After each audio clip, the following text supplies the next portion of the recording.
from humanoids to hybrids all the way to SCPs that are more ethereal or atmospheric. Here are the top 10 newly discovered SCPs that might actually be real. Starting off in our number 10 spot, we have SCP-7213. This SCP is said to be a vampire, worm, human hybrid that at any moment could be in any one of its forms, which includes mixtures of the three. In the humanoid form, this SCP appears as a male with pale skin who is stuck at the age of 24. This SCP has different colored eyes, with the left eye being bright blue with its pupil being a bright red flame, and its right eye being bright red with a bright blue flame pupil. When initially captured, it was quite a process for the authority personnel involved, as when shot at, the bullets just bounced off of the SCP's body. SCP-7213 is not fully contained and is actually allowed to go wherever he wants as long as he's wearing his specially made coordinate transmitter cuff. You don't have to worry too much if you were to encounter this SCP unless you harm it or anyone that it cares about.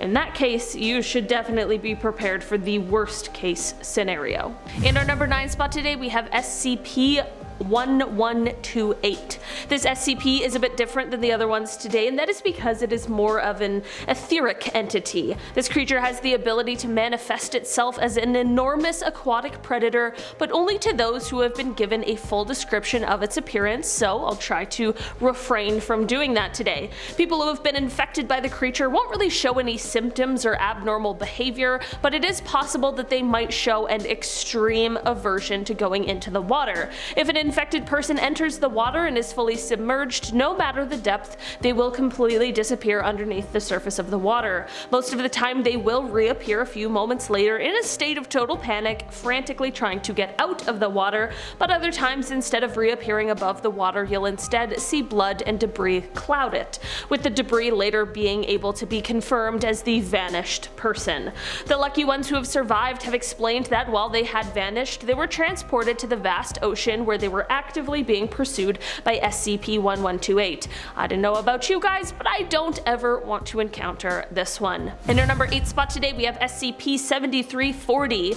This SCP is actually a group of storage drums that are said to contain USP grade isoflurane, which is said to be a general anesthetic that is commonly used in medicine. The drums themselves don't seem to contain any sort of anomalous features, and outside of surgical settings, neither does the isoflurane, but when used inside of a surgical setting, things quickly go awry. This SCP isoflurane is said to cause full body paralysis as expected, but it does not trigger unconsciousness or suppress pain. Patients remain conscious and aware for the duration of their surgery, but are unable to move or otherwise communicate. That's definitely an absolute nightmare, and one scenario that so many people fear. There is one positive catch about this SCP, however, and that is that it increases the success rate of experimental or high-risk surgeries by 85%. That is exactly why this SCP is sometimes allowed to be used, but it is of course only in very specific and controlled circumstances. In our number 7 spot today, we have SCP-7243. This SCP is quite different than expected because this is actually one that appears as a paintbrush with the bristles coated in what appears to be a redacted branded superglue. The research into this glue shows that when used to bind two items together, it isn't just gluing them together, it's connecting them at an atomic level. Of course, this prompted more research and testing began on what happens when certain materials become connected to others. While most results weren't necessarily positive ones, some results were severely worse than others. The worst of them all was when flesh was tested against flesh. When this happens, a new creature was created dubbed SCP-7243-3, which was just a mess of flesh, broken bones, blood, and a mixture of organs. This anomaly began trying to escape containment, so they began trying to terminate it, but this proved to be harder than expected and resulted in a significant loss of life. Since then, testing SCP-7243 with subjects made of flesh has been strictly forbidden. In the wrong hands, this SCP could prove to be an absolute nightmare. In our number 6 spot today, we have SCP-835. This creature is a large mass of coral-like polyps, with each individual polyp being larger than any known coral species. Some have been measured to have grown over a meter in diameter. SCP-835 has a central mass that is roughly shaped like an oval with a polyp at each end. While this creature is unable to move around the deep sea, they appear to anchor themselves down with their large tentacles that come off of the polyps. The tentacles not only anchor the creature, but they also help in the feeding process, and they are coated with a sticky adhesive substance. This creature has an extremely hard outer shell, which means that diamond drills have been needed in order to help collect even the smallest samples of the specimens.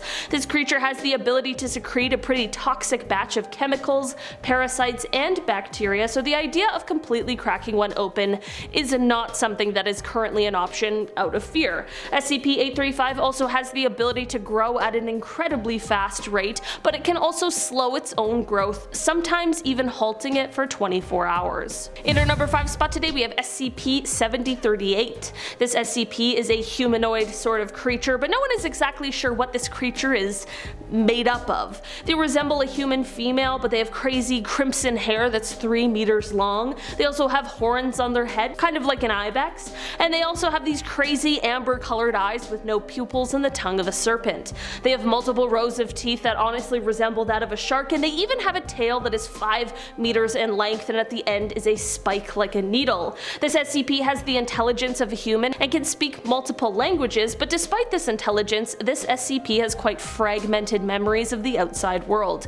This SCP is kept quite secure with reinforced and bulletproof glass enclosing it, as well as being outfitted with a fast release trapdoor, and the SCP has to be suspended in the air at all times. In our number 4 spot today we have SCP-3000. The area where SCP-3000 currently resides is in a region in the Bay of Bengal that is around 300 kilometers in diameter. Because of this creature, any kind of deep sea diving by civilians is strictly prohibited, because if any contact is made, the humans will need to be immediately contained, quarantined, and processed for an indefinite amount of time.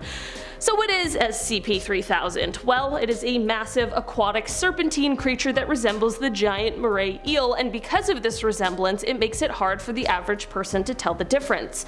This one is a mostly sedentary creature, which may be due to its incredibly large size. While its exact measurements are unknown, it is believed to measure somewhere around 600 to 900 kilometers in length.